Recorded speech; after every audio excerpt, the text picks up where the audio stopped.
Hello' students, Ansari sir ATP চেনেললৈ সকলোকে স্বাগতম জনাইছোঁ। এতিয়া হাফ ইয়াৰলি এক্সামৰ ৰুটিন জনাবলৈ লৈছোঁ নৱম আৰু দশম শ্ৰেণীৰ।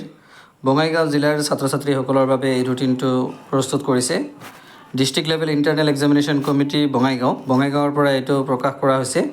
পৰীক্ষা আৰম্ভ হ'ব 24 ছেপ্টেম্বৰৰ পৰা।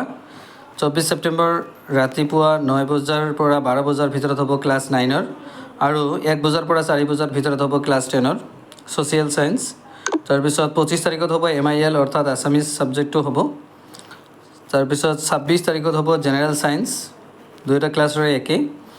28 তাৰিখত জেনেৰেল মেথামেটিক্স ক্লাছ 9 আৰু 10-ৰ আৰু 29 তাৰিখত আছে অল ইলেক্টিভছ যিমানকেইটা আছে, garment design, agriculture, Hindi, Arabic, history যিমানবিলাক আছে গোটেইকেইটা ইলেক্টিভ ছাবজেক্টবিলাক হ'ব 29 ছেপ্টেম্বৰ দিনাখন।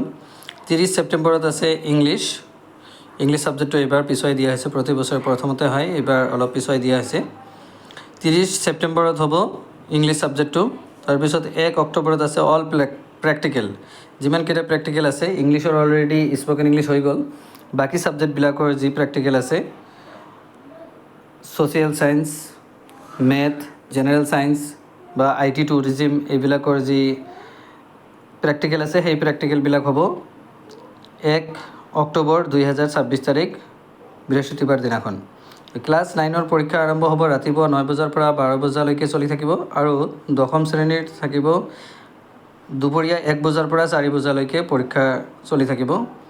এইটো হাফ ইয়াৰলি এক্সামিনেশ্যন ৰুটিন বঙাইগাঁৱৰ পৰা প্ৰকাশ পাইছে। বঙাইগাঁও জিলাৰ ছাত্ৰ ছাত্ৰীসকলৰ বাবে এই প্ৰগ্ৰামটো অৰ্থাৎ এই ৰুটিনটো প্ৰস্তুত কৰা হৈছে। যিসকল ছাত্ৰ ছাত্ৰী বঙাইগাঁৱৰ হয় সেইসকলৰ কাৰণে এই ৰুটিনটো ফ'ল' কৰিব লাগিব হাফ ইয়াৰলি এক্সামৰ কাৰণে।